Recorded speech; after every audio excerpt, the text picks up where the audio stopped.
வணக்கம் மக்களே. உங்கள் தமிழ் மகன் ஐசக் மறுபடியும் வந்துட்டேன். இன்னைக்கு இப்போ பரவலா பேசப்பட்டு இருக்கிற விஷயம் என்னன்னா, உங்க எல்லாருக்குமே தெரியும் இந்த சோலோ கிரியேட்டருடைய இஷ்யூ தான் வந்து நீங்க யூடியூப் திறந்தாலே நீங்க வந்து இந்த டாபிக் வந்து பார்க்காம இருக்க வாய்ப்பே இல்லை. இந்த சோலோ கிரியேட்டர்ஸ்னா யாருங்கிறத வந்து நம்ம இன்னைக்கு பார்க்க போறோம். இந்த சோலோ கிரியேட்டர்ஸ்னா யாரு? இவங்க என்ன மாதிரி கஷ்டங்கள்லாம் அனுபவிக்கிறாங்க? இவங்க என்ன மாதிரி தியாகம்லாம் செய்றாங்க அப்படிங்கிறத பத்தி தான் நம்ம இன்னைக்கு பேச போறோம். நீங்க நினைக்கலாம் இது என்ன பெரிய இமோஷனல் டாபிக்கா இருக்க போகுது அப்படின்னு. நம்ம வந்து இங்க யாரும் சென்டிமெண்ட் கிரியேட் பண்ண போறது இல்ல, இமோஷனலா பேச போறது இல்ல. உண்மையை மட்டும் தான் சொல்லலாம்னு நான் இன்னைக்கு முடிவு பண்ணிருக்கேன். நம்ம வீடியோக்குள்ள போவோமா? இந்த சோலோ கிரியேட்டர்ஸ் வந்து யாருன்னா, மோஸ்ட்லி நீங்க பாத்தீங்கன்னா இவங்கலாம் வந்து சின்ன சின்ன கிரியேட்டர்ஸா தான் இருப்பாங்க. சின்ன சின்ன யூடியூபர்ஸா தான் இருப்பாங்க. ஸோ இவங்க வந்து ஒரு பெரிய கம்பெனியை வந்து இல்ல ஒரு பெரிய கார்ப்பரேட் ஆர்கனைசேஷனை வந்து ரிப்ரசென்ட் பண்ணி வர்றதில்ல. இவங்க தானாவே முயற்சி எடுத்த இவங்களுடைய சொந்த உழைப்பால சொந்த முயற்சியால ஒரு யூடியூப் சேனலை திறந்து இவங்க சொந்தமா கண்டென்ட் கிரியேட் பண்ணி எல்லாருக்கும் வந்து கொடுத்துக்கிட்டு இருப்பாங்க யூடியூப் மூலமா. இப்போ இந்த சோலோ கிரியேட்டர்ஸ் என்ன மாதிரி டைப் இருக்காங்க அப்படின்னு நீங்க பாத்தீங்கன்னா, இவங்க நிறைய ஜானரை வந்து சூஸ் பண்ணுவாங்க. சில பேர் வந்து காமெடி பண்ணுவாங்க, சில பேர் வந்து குக்கிங் பண்ணுவாங்க, சில பேர் எக்ஸசைஸ் வீடியோஸ் போடுவாங்க, சில பேர் ட்ரோல் பண்ணுவாங்க, சில பேர் அவேர்னஸ் இன்ஃபர்மேஷனல் வீடியோஸ் அந்த மாதிரி வந்து கொடுத்துட்டே இருப்பாங்க. மோட்டிவேஷனல் வீடியோ கொடுப்பாங்க. அப்படின்னு பாத்தீங்கன்னா இந்த சின்ன சின்ன விஷயங்கள் வந்து நம்ம வாழ்க்கைக்கு சம்பந்தமான விஷயங்கள், நம்மள சந்தோஷப்படுத்துற விஷயங்கள் வந்து இந்த சின்ன சின்ன யூடியூபர்ஸ் சோலோ கிரியேட்டர்ஸ் வந்து டெய்லி வந்து கொடுத்துட்டே இருப்பாங்க. சோலோ கிரியேட்டர்ஸ் வந்து பெரிய ஸ்டுடியோ செட்டோ இல்ல பெரிய எக்யூப்மெண்ட்ஸோ டூல்ஸோ இல்ல ஒரு பிக் டீமோ அப்படின்னு வந்து செயல்படுறது வந்து ரொம்ப குறைவு தான். இருக்கலாம் சில சோலோ கிரியேட்டர்ஸ் வந்து ஒரு கொஞ்சம் சின்ன டீமை வச்சுட்டு அவங்க செயல்படலாம். ஏன்னா வந்து சில வீடியோஸ் பாத்தீங்கன்னா இந்த பிராங்க்ஸ் வீடியோஸ் அந்த மாதிரி வரும்போது வந்து சில டீம் வேணும், கொஞ்சம் சின்ன டீம் வேணும். ஆனா இப்படியே உட்கார்ந்த இடத்துல பேசுறவங்களுக்கு வந்து பேசிக்கலி வந்து ரொம்ப பெரிய டீம்லாம் இருக்காது. இவங்களோட சொந்த எஃபர்ட், அதாவது டெய்லி வந்து இப்போ ட்ரோல் பண்றவங்க நீங்க எடுத்துக்கிட்டீங்கன்னா வந்து அவங்க என்ன பண்ணுவாங்கன்னா நிறைய வீடியோஸை பார்ப்பாங்க. அந்த வீடியோஸ்ல இருந்து ட்ரோல்கான கான்டென்ட் வந்து எடுப்பாங்க. அதுக்கப்புறம் வந்து எடிட்டிங் வேலை போயிட்டு இருக்கும். அப்புறம் சில பேர் பாத்தீங்கன்னா இப்ப என்ன மாதிரி வந்து உட்கார்ந்து பேசுறவங்களுக்கு வந்து நாங்க நிறைய ரிசர்ச் பண்ணணும், என்ன பேசணும் அப்படிங்கறத ரிசர்ச் பண்ணணும். ஏன்னா வந்து தப்பான இன்ஃபர்மேஷன் எந்த நேரத்துலயும் வந்து யாருக்கும் போய் சேர்ந்துடக்கூடாதுங்கிறதுக்காக வந்து ரிசர்ச் பண்ணிட்டு சரியான விஷயங்களை பேசுவோம். இப்போ என்ன நீங்க எடுத்துக்கிட்டீங்கன்னா, நான் வந்து ஸ்கிரிப்டட் இல்ல.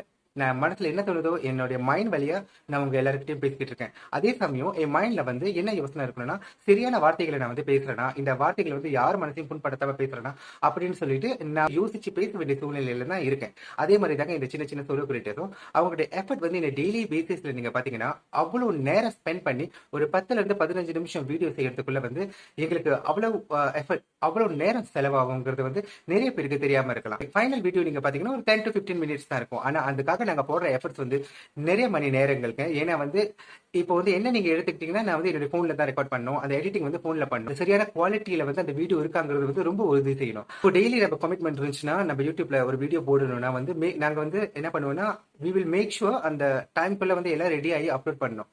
அது மட்டும் இல்லைங்க, இந்த இன்டர்நெட் வேகம் கூட ரொம்ப முக்கியங்கிறது வந்து எல்லாரும் புரிஞ்சுக்கணும். அது மட்டும் இல்லைங்க, இந்த கான்டென்ட் தேடுறது வந்து ரொம்ப கஷ்டமா இருக்கும். சில பேர் இப்பதான் வந்துட்டு வந்து போட்டியில பொறாமையில வந்து என்ன சொல்லுவாங்கன்னா, நீ என் கான்டென்ட் திருடிட்ட, இது என்னோட கான்டென்ட் அப்படின்னு சொல்லுவாங்க. இப்போ ஃபார் எக்ஸாம்பிள் வந்து நீங்க ஒரு காஃபி கப் எடுத்துட்டீங்கன்னா, அந்த காஃபி கப் ஒரே ஒரு பொருள் தாங்க. அதை வந்து எத்தனை பேர் வேணாலும் எது மாதிரி வேணாலும் என்ன மாதிரி வேணாலும் பேசலாம். இப்போ இம்பார்ட்டன்ட் என்னன்னா வே ஆஃப் டெலிவரி தான் இம்பார்ட்டன்ட். இங்க அது எப்படி அவங்க வந்து டெலிவர் பண்றாங்க, என்ன பேச போறாங்க அந்த விஷயத்தை பத்திங்கிறது தான் இம்பார்ட்டன்ட். இது என்னோட கப், இது என்னோட கான்டென்ட் அப்படின்னு சொல்லிட்டு பேசுறது வந்து எந்த விதத்துல வந்து நியாயம் ஆகுங்கிறது புரியலங்க. எல்லாருக்கும் வந்து டிஃப்ரெண்ட் ஸ்டைல் இருக்கும். த வே ஆஃப் டெலிவரி வந்து எல்லாருக்கும் வேற மாதிரி இருக்கும். ஸோ ஒரு விஷயத்தை வந்து எத்தனை பேர் வேணாலும் பேசலாம், எப்படி பேசுறாங்கிறது தான் முக்கியம், என்ன விஷயத்த சொல்றாங்கிறது தான் முக்கியம். இந்த மாதிரி வந்து டெய்லி நிறைய விஷயங்கள் வந்து நிறைய எஃபர்ட்ஸ் வந்து இந்த சோலோ கிரியேட்டர்ஸ், இந்த நியூ யூடியூபர்ஸ் வந்து போட்டுக்கிட்டு இருக்காங்க. மனசு கஷ்டமான விஷயம் என்னன்னா வந்து ஒரு பெரிய தெரிஞ்சவங்க யாராவது வந்து லைக் ஃபேமஸ் ஆனவங்க அதே விஷயத்த பேசினா அதோட ரீச் வந்து ரொம்ப பெருசா இருக்கு. ஆனா வந்து தெரியாதவங்க ஃபேமஸ் ஆகாதவங்க பேசும்போது அந்த வியூஸோ சரி அந்த ரீச்சோ சரி ரொம்ப குறைவா இருக்கு. இதெல்லாம் தாண்டி இதெல்லாம் தாண்டி சில பேர் நீங்க பாத்தீங்கன்னா வந்து 10 வருஷத்துக்கு மேல வந்து இன்னும் ரெக்கனைஸ் ஆகாம இருக்காங்க. ஏன்னா ஆனா அவங்களோட கான்டென்ட் வந்து அவ்வளவு அழகா இருக்கும், அவங்க பேசுற விஷயங்கள் வந்து அவ்வளவு நல்லா இருக்கும்.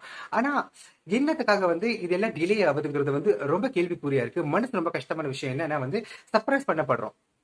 ஏன்னா வந்து இப்ப நீங்க பாத்தீங்கன்னா நிறைய யூடியூபர்ஸ், நியூ யூடியூபர்ஸ் நல்லா பேசுறவங்க வந்து காணாமே போயிருக்காங்க. முதல்ல நாங்களாம் என்ன டெலிவர் பண்றோங்கிறத வந்து நீங்க வந்து கிளிக் பண்ணிட்டு வியூ பண்ணீங்கன்னா உங்களுக்கு அந்த ஸ்டைல் பிடிச்சிருந்துச்சுன்னா நீங்க ஃபாலோ பண்ணலாம், சப்ஸ்கிரைப் பண்ணலாம். இல்லைன்னா வந்து நீங்க வந்து கமெண்ட் பண்ணலாம், நீங்க என்ன மாதிரி இன்னும் எதிர்பார்க்கறீங்க அப்படிங்கிறது வந்து. ஏன்னா டெய்லி நீங்க போடுற கமெண்ட்ஸ், நீங்க பாக்குற வியூஸ் தான் எங்களுக்கு வந்து ஒரு என்ன சொல்றது ஒரு மோட்டிவேஷனா இருக்கும் அடுத்தடுத்து இன்னும் நல்ல விஷயங்களை உங்ககிட்ட வந்து சேர்க்கறதுக்கு. சோலோ கிரியேட்டர்ஸ் வந்து அவ்வளவு சீக்கிரமா ரீச் ஆக முடியும்னா அது ஒரு சர்ப்ரைஸான விஷயம் தான். அதே ஒரு மசாலா டாபிக் எடுத்து பேசினா இல்ல வந்து கெட்ட வார்த்தை பேசும்போது வந்து அது ஈஸிலி ரீச் ஆகுது. அது உங்க எல்லாருக்கும் தெரியும். நான் பல முறை சொல்லியிருக்கேன். இந்த தப்பான விஷயங்களை பேசும்போது, நெகட்டிவா பேசும்போது எவ்வளவு ரீச் ஆகுதுங்கிறது வந்து நம்மளுக்கே தெரியுது. நம்ம மைண்ட் செட் வந்து எப்படி இருக்கு அப்படின்னு ஒரு அளவுக்கு புரிஞ்சுக்க முடியுது. இப்ப வந்து பாசிட்டிவிட்டி எப்படி திணிக்கிறது வந்து எவ்வளவு கஷ்டங்கிறது வந்து உங்களுக்கும் தெரியும். அவங்க வந்து மோட்டிவேட் பண்ணி அவங்கள ஒரு நல்ல நிலைமை கொண்டு வர்றது வந்து ரொம்ப கஷ்டமான விஷயம். அதை நிறைய பேர் செஞ்சுக்கிட்டு இருக்காங்க. அது மட்டும் இல்லைங்க, இந்த ட்ரோல்ஸ் அந்த மாதிரி வீடியோ பாத்தீங்கன்னா நீங்க வந்து அவங்க வந்து அவ்வளவு எஃபர்ட் போட்டு எல்லாரையும் சிரிக்க வச்சுக்கிட்டு இருக்காங்க. அதுக்கப்புறம் வந்து அவங்கள சர்ப்ரைஸ் பண்றது, இந்த சோலோ கிரியேட்டர் சர்ப்ரைஸ் பண்றது எந்த விதத்துல நியாயமாகும்? இந்த மாதிரி சர்ப்ரைஸ் பண்ணி பண்ணி பண்ணி பண்ணி நிறைய பேர் காண போயிட்டு இருக்காங்க.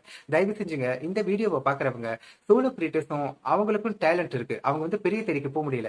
எங்களுக்குலாம் வந்து ஒரு பெரிய பிளாட்ஃபார்ம் கிடைக்காதனால தான் இந்த யூடியூப்பை சூஸ் பண்ணிட்டு நம்ம எல்லாரும் உட்காந்து பேசிக்கிட்டு இருக்கோங்கிறது வந்து உண்மையான உண்மை.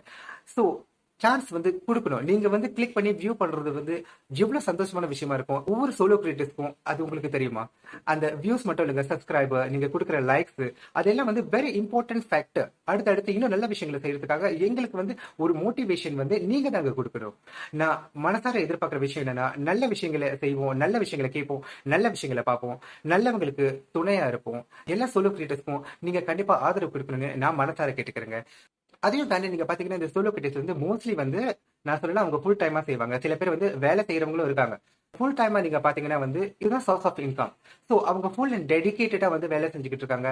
நல்ல கண்டென்ட் உங்க எல்லாருக்கும் கொடுத்துக்கிட்டு இருக்காங்கிறது உண்மையான உண்மைங்க. இது எல்லாத்தையும் நம்ம வந்து கண்டிப்பா புரிஞ்சுக்கணுங்கிறது தான் என்னுடைய ஆசையும் கூட.